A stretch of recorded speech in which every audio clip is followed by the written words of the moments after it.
Halo, kembali lagi di review buku dan ini adalah edisi yang ke-8. Kali ini kita akan membahas satu buah buku yang ditulis di tahun 1948 oleh salah seorang pendiri bangsa.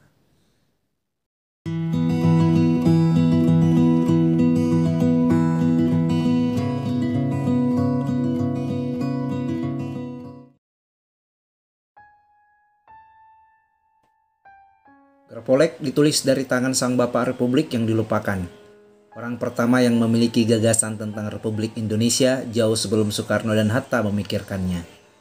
Seorang pahlawan yang mati di tangan bangsanya sendiri. Dialah Sultan Ibrahim Tan Malaka. Tan Malaka menyukai mengakronimkan sesuatu. Seperti judul bukunya, Grapolek ini yang diambil dari salah satu bab dalam bukunya yang memiliki kepanjangan gerilya politik dan ekonomi. Buku ini ditulis dalam sebuah penjara 3 tahun setelah merdeka. Dengan menggunakan pengetahuan, pengalaman serta daya ingatnya, Tan Malaka menulis buku ini sebagai bentuk kekhawatiran dari pola kebijakan Republik yang terlalu diplomatis. Buku ini juga sekaligus sebagai bentuk penegasan Tan Malaka bahwa kita harus merdeka 100%. Tak ada kompromisitas tentang itu sebab merdeka tanpa berdaulat bukanlah sebuah kemerdekaan. Sebelum membahas mengenai gerilya politik dan ekonomi, Tan Malaka membagi Indonesia dalam 2 musim atau 2 fase revolusi. Musim jaya bertempur atau berjuang pada tahun 1945 sampai dengan 1946. Lalu musim runtuh berunding sejak dimulainya perjanjian Linggarjati hingga perjanjian Renville. Pada fase musim runtuh berunding tersebut mengakibatkan perbedaan secara signifikan untuk kondisi Indonesia dalam beberapa aspek.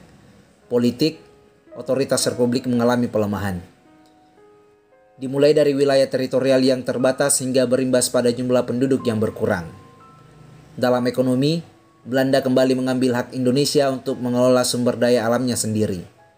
Belanda memiliki kesempatan untuk kembali menguasai Indonesia dan dalam militer, seluruh pangkalan udara dan laut dikuasai kembali oleh Belanda.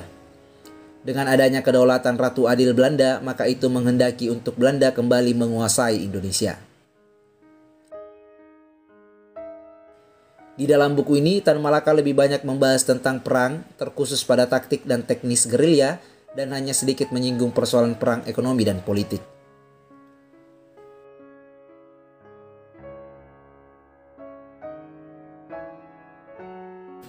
Dalam pandangan Tan Malaka, para gerilya adalah mereka putra, murba, putri murbi yang taat dan setia pada proklamasi dan tentu kemerdekaan 100%. Dengan taktik gerilya, ekonomi politik kendati tidak didukung dengan senjata modern, tetapi para gerilya tetap berjuang hingga titik darah penghabisan. Untuk melaksanakan taktik gerilya, tentu kita perlu mengenali jenis perang terlebih dahulu. Tan Malaka membaginya dalam 2 jenis. Pertama, perang kemerdekaan, yang mana perang terjadi karena masyarakat terjajah ingin merdeka dari penjajahannya. Kemudian kedua, perang yang disengaja yang dilakukan para imperialis untuk menjajah bangsa lain. Di Indonesia sendiri yang terjadi adalah jenis perang pertama, yaitu perang kemerdekaan. Tan Malaka tidak sepakat dengan revolusi nasional yang dimanfaatkan segelintir orang untuk mengambil keuntungan untuk dirinya sendiri dan membuat murba tidak mendapatkan kedaulatan ekonomi, apalagi para pencetus revolusi nasional itu adalah kaki tangan kapitalis imperialisme. Dengan sendirinya itu dianggap pembatalan proklamasi. Dalam perang, Tan Malaka mengingatkan ada 2 hal pokok, yaitu membela atau bertahan dan menyerang.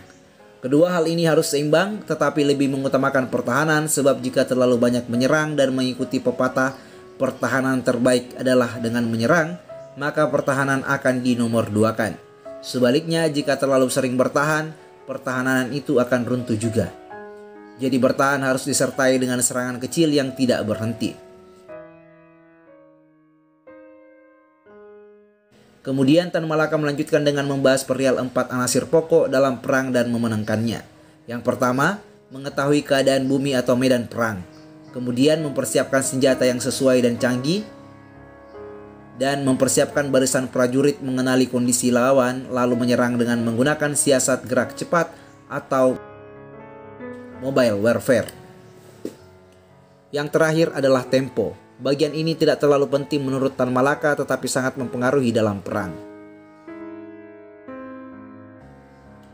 Tan Malaka kembali menegaskan bahwa perang rakyat Indonesia bukan perang untuk menindas, tetapi perang untuk keluar dari ketertindasan. Perang kemerdekaan tiada berharga jika pada akhir perang hanya terjadi pertukaran kekuasaan antara asing dan pribumi, tetapi kekuasaan dan seluruh kekayaan alam tidak sepenuhnya dikuasai golongan murba. Tan Malaka membeberkan fakta jika perang dengan Belanda secara statistik dan logistik, rakyat Indonesia akan menang.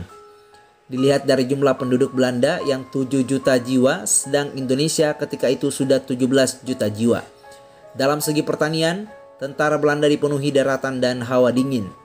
Sementara tentara Belanda juga tidak akan mampu bertahan dalam perang gerilya ala Indonesia.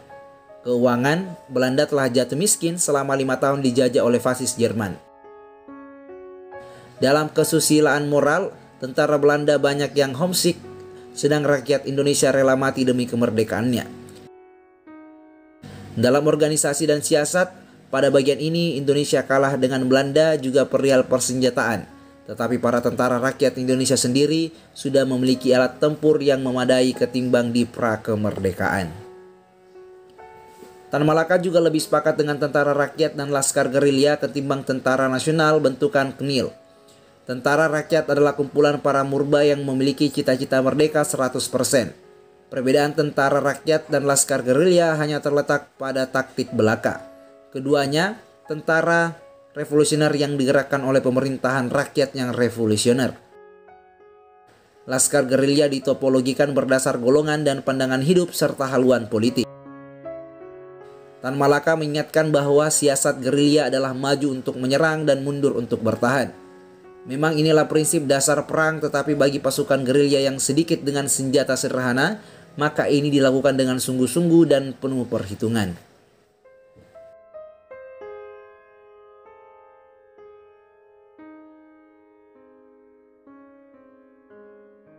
Dalam bagian ini, Tan Malaka menjelaskan tentang politik diplomasi. Jika dalam perang langsung adalah gerilya, maka diplomasi adalah perang dalam politik.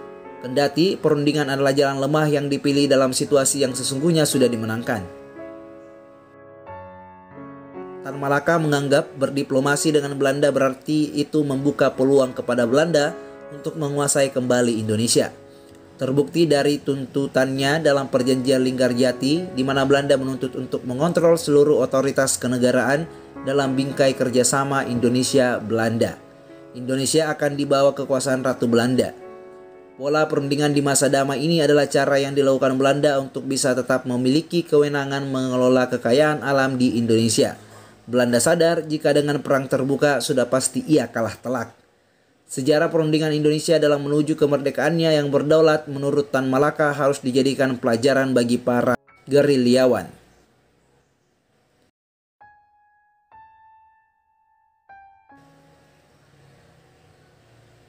Tan Malaka memulai dengan menjelaskan kondisi ekonomi Belanda yang makin lemah dan miskin. Setelah keberhasilan politik berunding, beberapa lumbung sumber daya alam kembali dikuasai Belanda dan membuat tambah miskin rakyat murba yang sudah miskin. Di sini pula Tan Malaka mengkritik pemerintah yang dengan mudahnya mengizinkan orang asing masuk, baik itu wartawan atau para intelijen, yang karenanya Belanda mudah mencari kelemahan dari segi politik dan ekonomi Indonesia. Cara mematikan perekonomian kita, Belanda tidak boleh membeli makanan dan barang keperluan rakyatnya ke pribumi, tetapi bangsanya sendiri. Tan Malaka memberikan pandangan untuk memperbaiki kondisi ekonomi ini. Kaum murba terlebih dahulu harus terjun langsung untuk produksi hingga distribusi barang, menolak bekerja pada kebun, peternakan, tambang, dan pabrik Belanda sekaligus memboikot produk mereka. Tan Malaka sepakat dengan konsepsi Hatta tentang koperasi sebagai senjata ekonomi yang hebat yang menjadi salah satu lawan tangguh dari sistem ekonomi kapital. Pada intinya, menurut Tan Malaka bahwa rakyat Indonesia harus mengelola ekonominya sendiri, sebab itu adalah bagian penting dalam sebuah perang ekonomi. Kelemahan dari buku ini ialah Tan Malaka tidak menuliskannya dengan susunan sistematis, cenderung berantakan. Barangkali ini sejalan dengan apa yang dikatakan Tan Malaka dalam bukunya ini, bahwa risalah ini ditulis dengan tergesa-gesa dan dalam keadaan serba sulit. Kelebihannya, tentu kita melihat betapa hebat intelektualitas dari Tan Malaka. Di dalam penjara dalam kondisi kepustakaan yang kurang dan hampir tidak ada, Gerpolek lahir dari serangkaian ingatan peristiwa terhadap masa lalu. Di sini pula kita melihat betapa seorang maniak buku serta pembaca tekunnya Tan Malaka yang dengan banyak menggunakan referensi di dalam berangkas ingatan kepalanya. Tan Malaka tidak berangkat dari kalangan militer, tetapi dia mampu menulis taktik perang gerilya dengan begitu teknis, berdasar pengalaman langsungnya serta pembacaannya atas dunia. Dari sini pula kita tahu bahwa pada akhirnya setiap kesunyian akan melahirkan puisi. Di akhir bukunya, Tan Malaka menulis puisi yang ditujukan sekaligus berjudul yang sama, Sang Gerilya.